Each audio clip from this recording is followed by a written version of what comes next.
Qanadlarının mahiyyətini anlamayan quş şikəst heyvan olduğuna üzülər. Yəni, bilmir qanadı nə üçündür, elə bilir ki, əlləri yoxdur. Amma qanadlarının mahiyyətini anlayan quş həqiqəti bilər, azad olar. Biriniz deyə bilərsiniz ki, yaxşı bu fəlsəfi cümlələr filan başa düşdük, bəs praktik həyatda, real həyatla nə əlaqəsi var bunun? Yenə oxumalıyıq, işləməliyik, maaş almalıyıq. Bu həqiqət nə olan şeydir ki, bizə xeyri dəysin? Bu işdə pul zad var, mənim qazancım nə qədədir, faizim nə qədədir bu həqiqətdən?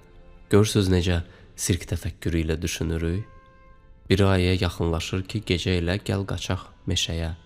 Ayı deyir, gedərəm səninlə, amma de görüm o meşədə dombalaq aşanda mənə neçə dənə qənd verəcəklər.